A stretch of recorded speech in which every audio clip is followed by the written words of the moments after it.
Şahin kardeşim. Tabii ki. Ya yeniden abi yeniden. Şey istiyorsa bir şeyler yapıyor.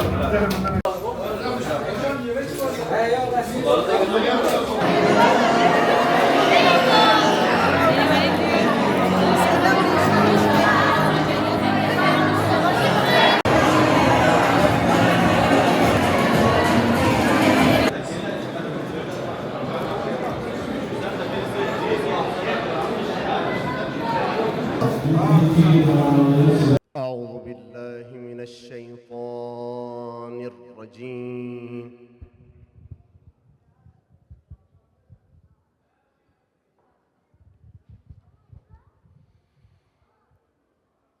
بسم الله الرحمن الرحيم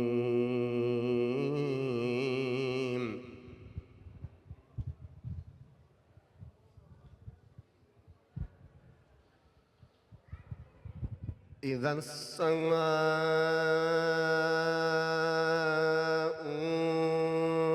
انفطرت وإذا الكواكب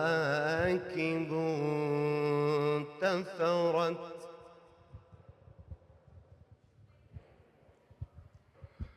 وإذا البحار فجرت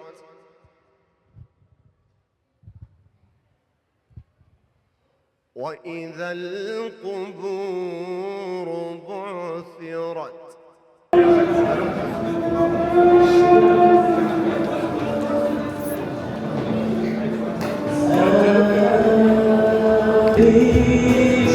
Filistinler var dünya tam bilirdi. Şeytanın maskesi düştü artık bize her yer direniş.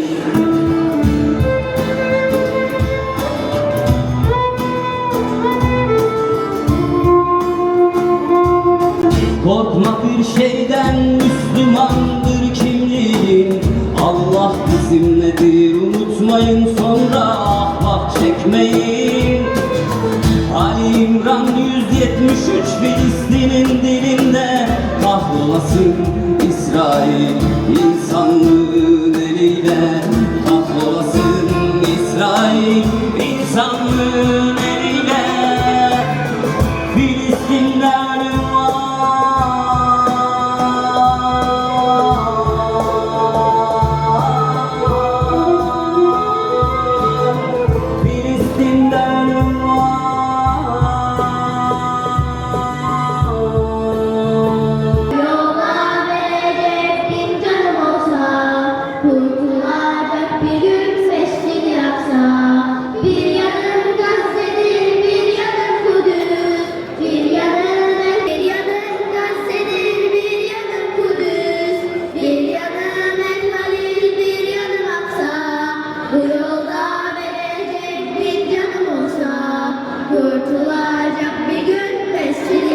Gazze'de Zeytun adlı bir mahallede Er-Rıdvan Tıp Merkezi, 3 katlı tıp merkezi gördüğünüz görüntülerde çatıları yıkılmış, muayene odaları tahrip olmuş, camları, pencereleri kalmamış, su sistemi, elektrik sistemi tamamen çökmüş. Dolayısıyla herhangi bir faaliyet gösterebilecek bir yer değil.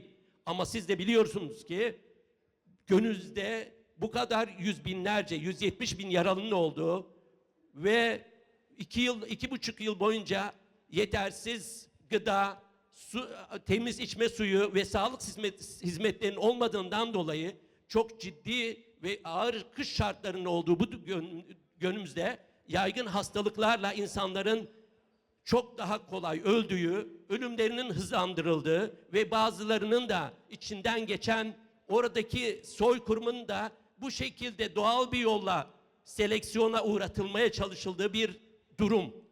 Bu gördüğünüz, biz de dedik böyle bir şeye en acil olan sağlık hizmetlerini ayağa kaldırmak. Çünkü o insanlar eğer doktor olmazsa, ilaç olmazsa, hastane olmazsa ya yaralarından ölecekler ya da salgın hastalıklardan ölecekler. Her şey acil. Biz günübirlik her gün oraya yardım ediyoruz. Gıdadır, sıcak yemek, temiz içme suyu, çadır. Bunlar günübirlik. Bunları bahsetmenin anlamı bile yok.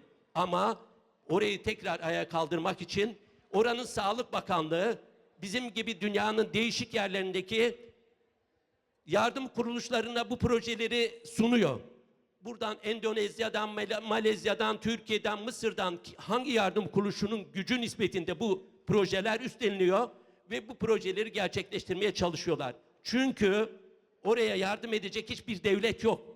Birleşmiş Milletler'in kendisinin kurmuş olduğu yardım kuruluşunun çalışanları hepsi katledilmiş, hepsi işte illegal, terörist olarak ilan edilmiş ve bu insanların faaliyetleri bile Birleşmiş Milletler'in bir fonudur. Avrupa Birliği ve buradaki ülkeler aracılığıyla finanse ediliyordu. Onları bile kendileri öldürüyor. Kendileri kurmuş oldukları bir...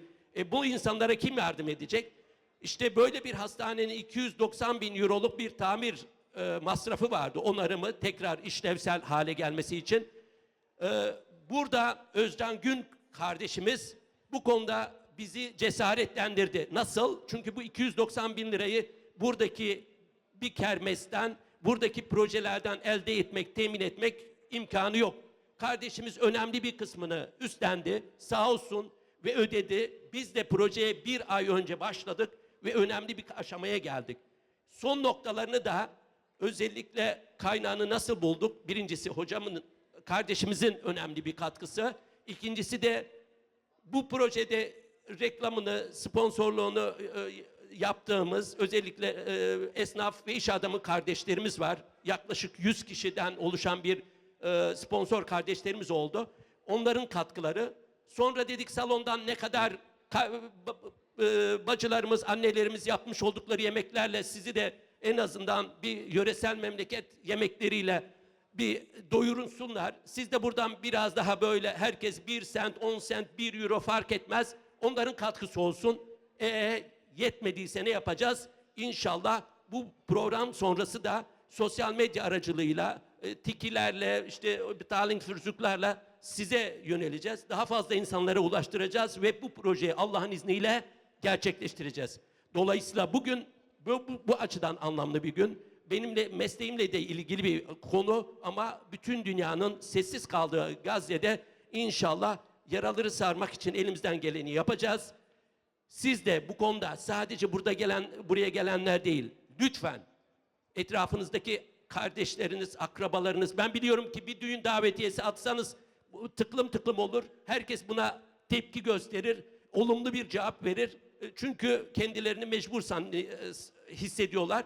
Dolayısıyla bu konuda en azından bir davetiyenize, bir sünnet ya da düğün davetiyesini yaptığınızı bunu burada da yapsanız, herkes yaysa sosyal medya aracılığıyla bu projemizi bitireceğimizden hiçbir şüphem yok. Bitiririz. Ama %90'ı bu şekilde yıkılmış olan bir Gazze'nin bir başka projesini, bir okul projesini, bir başka bir hastanesine kefil, sponsor olmak istiyoruz. Beraber yapalım. Yani karşımızdakiler bunu bilin ki isimleri ne olursa olsun bir sürü devlet ve şirketler orayı yıkmak için bizzat şirketlerin önemli bir gelirini ya da bizzat silah vererek yıkmaya çalışıyor. Ama biz yapıcılar olarak Allah'ın izniyle tekrar orayı inşa etmeye çalışacağız, yardımcı olacağız. Şimdiden herkesin Allah yardımlarını kabul etsin. Hepinize Allah'ın selamıyla selamlıyorum. Aleykümselam ve rahmetullahi ve berekatuhu. Gergin uykulardan, kör gecelerden bir sabah gelecek kardan aydınlık. Gergin uykulardan, kör gecelerden bir sabah gelecek kardan aydınlık. Sonra düğüm düğüm bilmecelerden bir sabah gelecek kardan aydınlık. Sonra düğüm düğüm bilmecelerden bir sabah gelecek kardan aydınlık. Gökten yağmur yağmur yağacak renkler, daha hoş kokacak otlar çiçekler. Ardından bitmeyen mutlu gerçekler, bir sabah gelecek kardan aydınlık, ardından bitmeyen mutlu gerçekler. Bir sabah gelecek kardan aydınlık, vurulup ömrünün ilk baharında, kanından çiçekler açar yanından. Vurulup ömrünün ilk baharından, kanından çiçekler açar yanından. Cümle şehitlerin omuzlarında bir sabah gelecek kardan aydınlık. Cümle şehitlerin omuzlarında bir sabah gelecek kardan aydınlık. Kahraman yiğitler yalın ayaklı, çelikten bir iman zırhı kuşandı. Ardına bakmadan düşman üstüne alev oldu yağdı, gözü karaydı. Bir yanım Gazze'dir, bir yanım Kudüs, bir yanım El Halil, bir yanım Aksa. Bu yolda verecek bin canım olsa, kurtulacak bir gün Mescid-i Aksa. Bir yanım Gazze'dir, bir yanım Kudüs, bir yanım El Halil, bir yanım Aksa. Bu yolda verecek bin canım olsa, kurtulacak bir gün Mescid-i Aksa. Üzülme çocuk, doğacak güneş, karanlık bitecek, sönecek ateş. Zulmetin ardından acın dinecek, Allah'ın vaadi gerçekleşecek.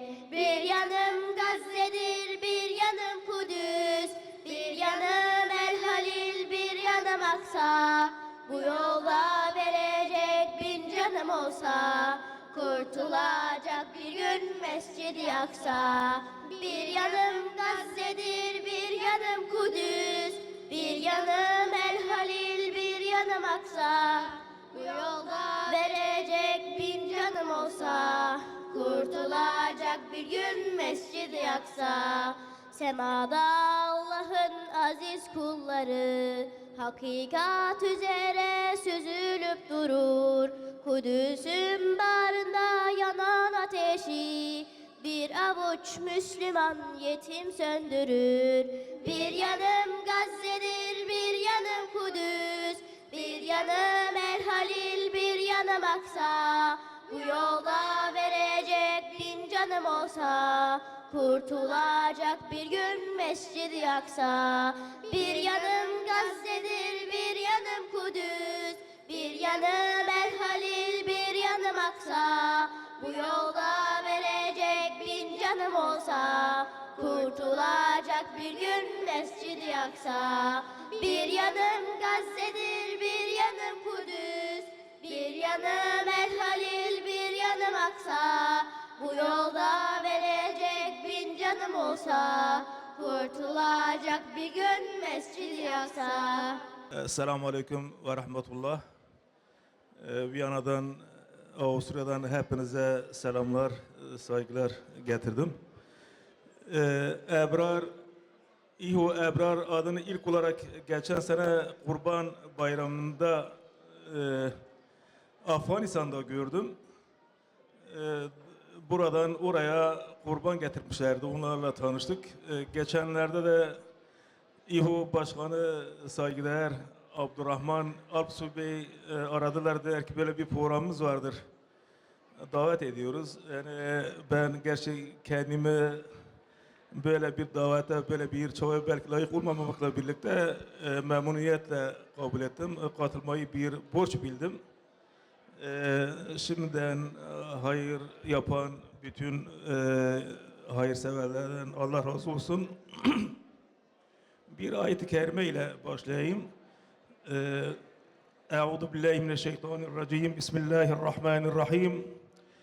Ve izâ qîle lehum lâ tufsidû fil ardı قالوا ennemâ nahnu muslihun. onlara yeryüzünde bozgunculuk yapmayın dendiği zaman kendileri biz ıslahçılarız derler.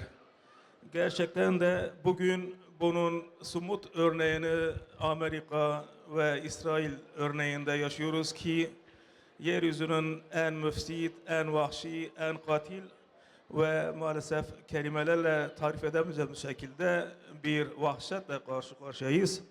Onlar sadece burada da videoda gördüğünüz gibi sağlık merkezlerini, eğitim merkezlerini, evleri yakmıyorlar, yıkmıyorlar. Aynı zamanda ağaçları bile gördüğünüz gibi buldozerlerle söküyorlar. Hatta sökmekle yetinmiyorlar. O kökleri de parçalıyorlar ki oradaki Filistinliler bu kökleri gelip bir daha dikmesinler. Bugüne kadar ki bunlar hepsini biliyorsunuz abi, sadece birkaç rakam vereyim. 192 bin ev yıkılmış. Bunların 102 bini tamamen yerle bir olmuştur. İkinci olarak hastaneler, 38 hastane, zaten hiçbir hastane hasarsız kalmamıştır. Bunların birçoğu tamamen devre dışı, azı da yine o enkazlar halinde birçok ihtiyaçtan mahrum bir şekilde hizmetlerini vermektedirler. Diğer yerle bir edilen, tahrip edilen yine mabetler vardır. 800 küsur cami, 3 adet kilise ve yine başka kurumlar ya yerle bir edilmiştir ya da büyük ölçüde tahrip edilmiştir. Şöyle bir sözü hepiniz biliyorsunuz. Bir çivi, bir nalı, bir nal, bir atı, bir at, bir savaşçı, bir orduyu ve bir ordu bir savaşı kazanır, kurtarır. Sizin de burada vereceğiniz belki bir iğnelik katkı, bir iplik katkı, oradaki bir çocuğun kurtuluşuna vesile olur. O çocuk bir Musa olur. O Musa tıpkı bir zamanlar İsrailoğullarını zorba, zalim Firavun'un elinden kurtaran Musa gibi olur. Bu duygu ve bilinçle, bu arzuyla yapacağınız hayırları Allah kabul etsin. Hepinize teşekkür ediyorum. Allah razı olsun.